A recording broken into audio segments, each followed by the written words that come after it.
इस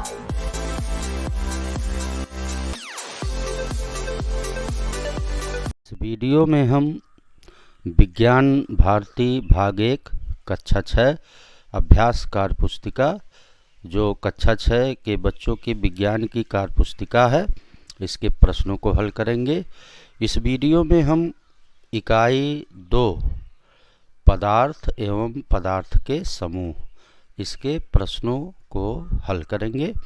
तो यहाँ पे जो पहला प्रश्न दिया गया है, पहला प्रश्न कह रहा है कि निम्नलिखित प्रश्नों के सही विकल्प छांटिए।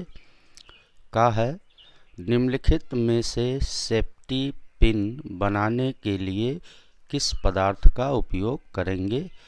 यहाँ पे 4 विकल्प दिया गया है, सही विकल्प चुनना है। पहला विकल्प है लकड़ी एवं कांच, दूसरा विकल्प है प्लास्टिक एवं कांच, तीसरा विकल्प है प्लास्टिक एवं चमड़ा, चौथा विकल्प है प्लास्टिक एवं स्टील। तो इसमें जो चौथा विकल्प है प्लास्टिक एवं स्टील, यही सही है। सेफ्टी पिन बनाने में इसी का उपयोग किया जाता है।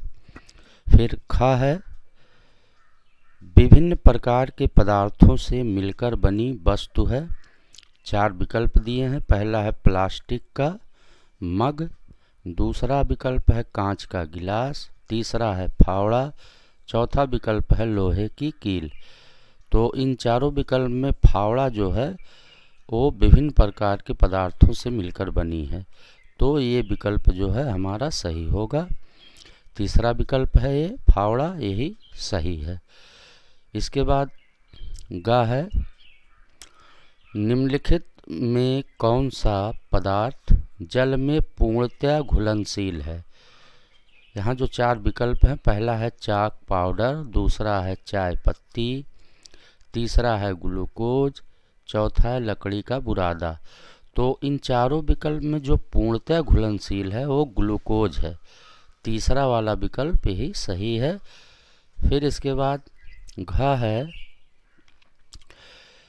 जब हम लकड़ी की बनी हुई मेज को दबाते हैं तो वह नहीं दबती है, क्योंकि इसके विकल्प है पहला लकड़ी के अणु बहुत पास पास स्थित होते हैं, दूसरा विकल्प लकड़ी के अणुओं के बीच स्थान बहुत अधिक होता है, तीसरा विकल्प लकड़ी के अणुओं के मध्य आकर्षण बल कम होता है, चौथा विकल्प लकड़ी के अणु बहुत दूर दूर स्थित होते हैं।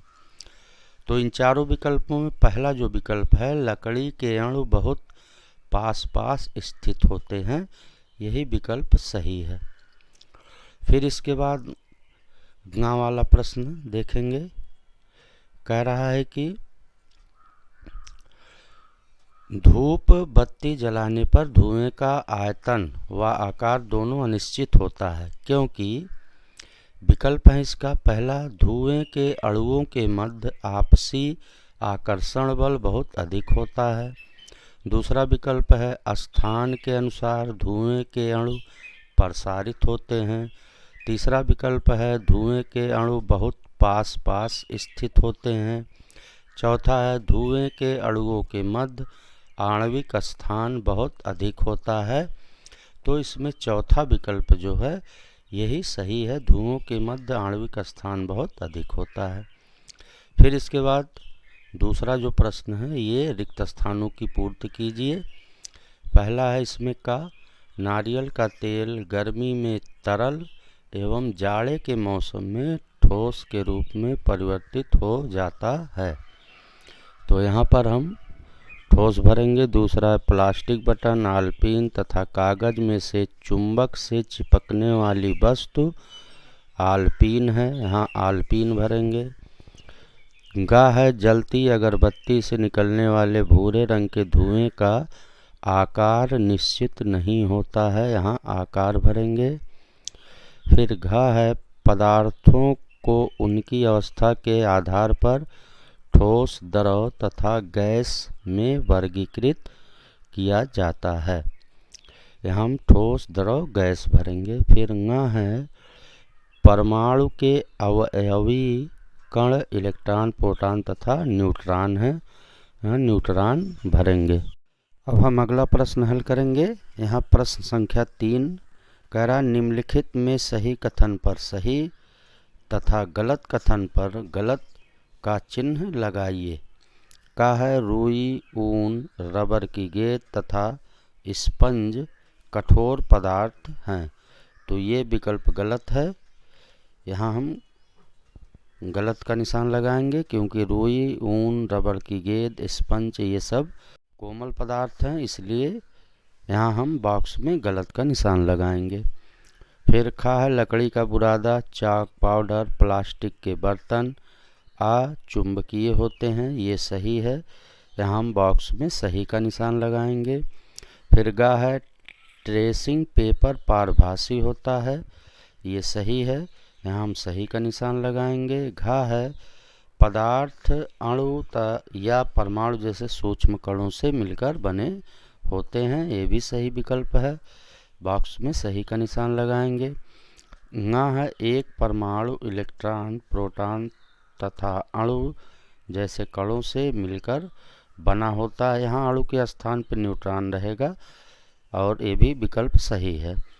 फिर चा है कांच की गोली भारी होने के कारण जल में डूब जाती है, तो ये भी विकल्प सही है, यहाँ भी हम सही का निशान लगाएंगे।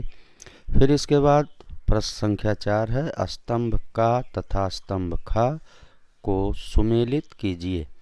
यहाँ स्तंभ का से और स्तंभ खा को हमें मिलाना है। तो पहला है ठोस, तो इसको हम तीसरे से मिलाएंगे, आकार व आयतन निश्चित होता है। फिर दूसरा जल, इसका मिलान हम चौथे से करेंगे, पारदर्शी, जल पारदर्शी होता है, इससे इसका मिलान करेंगे। फिर गा अणु, इसका मिलान हम 5वें से करेंगे, नग्न आँखों से देखना संभव नहीं है। फिर इसके बाद है घा गैस, इसका मिलान हम दूसरे से करेंगे, पदार्थ में कण द्रव के अपेक्षाकृत दूर दूर होते हैं तथा यह पारदर्शी होता है। फिर ंगा है स्टील का गिलास, इसका मिलान हम पहले विकल्प से करेंगे, एक ही पदार्थ से निर्मित वस्तु। इस तरह से स्तंभ का और स्तंभ खा को हम सुमेलित करते हैं। अब इसके बाद अगला प्रश्न 5वां कह रहा निम्नलिखित में जो बेमेल है उसे छांट कर लिखिए। यहाँ का है स्टील का गिलास, कांच का गिलास, मिट्टी का घड़ा तथा जल। तो इन चारों में जो सबसे बेमेल है वो जल है, क्योंकि जल द्रव है और स्टील का गिलास, कांच का गिलास, मिट्टी का घड़ा ये सब ठोस है, इसलिए जल को हम यहाँ अलग लिखेंगे। फिर खा है लोहे की कील, नारियल का तेल, मोम, लकड़ी का बुरादा।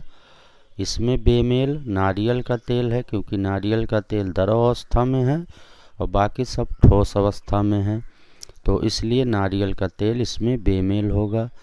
फिर गा है कांच, पेंट लगा कांच, वायु, जल। इनमें पेंट लगा कांच जो है ये अलग लिखेंगे, क्योंकि ये पारभासी है, बाकी कांच, वायु, जल ये तीनों जो हैं पारदर्शी होते हैं, इसलिए इसमें हम पेंट लगा कांच लिखेंगे। फिर गा है नमक, शक्कर, लकड़ी का बुरादा, जल।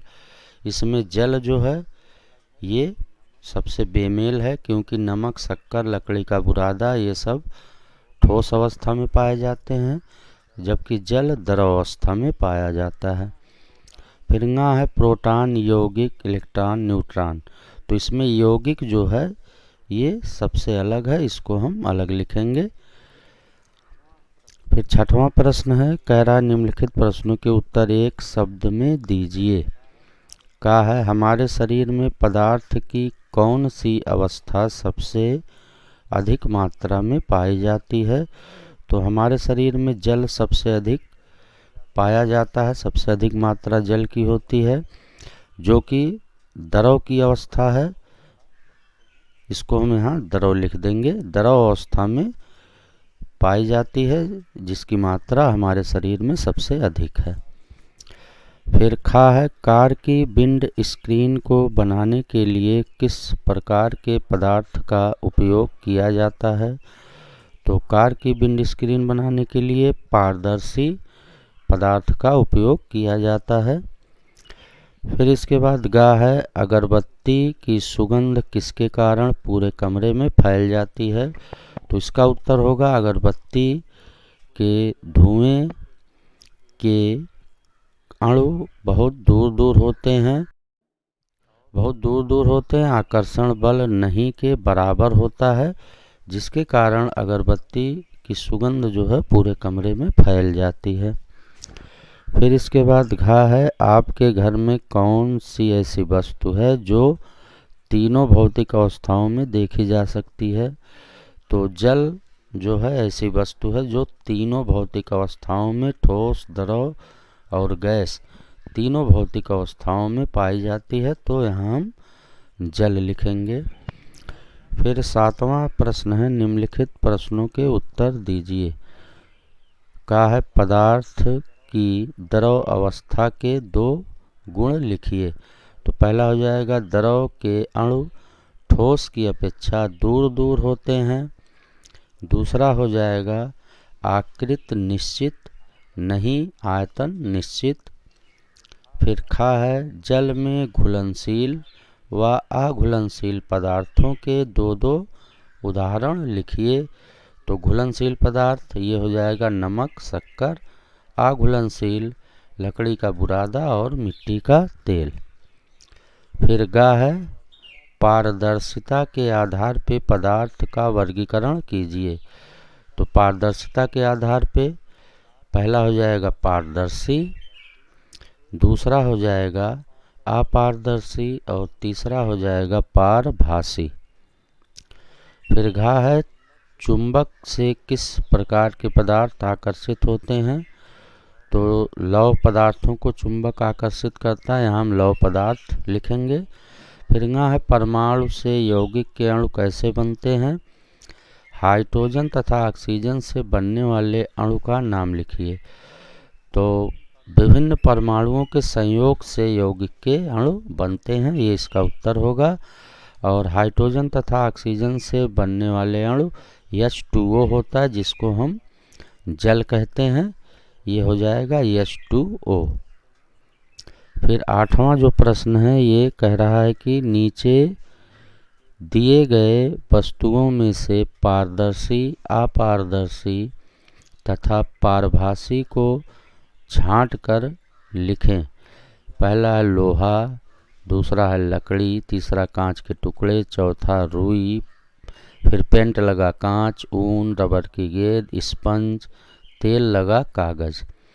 तो इसमें जो पारदर्शी होगा उसको पारदर्शी में लिखेंगे, अपारदर्शी को अपारदर्शी में और पारभासी को पारभासी में। तो पारदर्शी में हो जाएगा कांच के टुकड़े, अपारदर्शी में होगा लोहा, लकड़ी, रबड़ की गेंद, स्पंज, ऊन, रुई।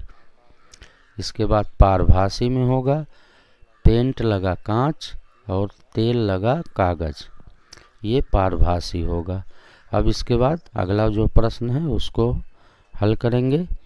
अगला जो प्रश्न दिया गया है ये है, वर्ग में ऊपर से नीचे, नीचे से ऊपर, दाएं से बाएं तथा बाएं से दाएं दिए गए सार्थक अक्षरों की सहायता से रिक्त स्थानों की पूर्ति कीजिए।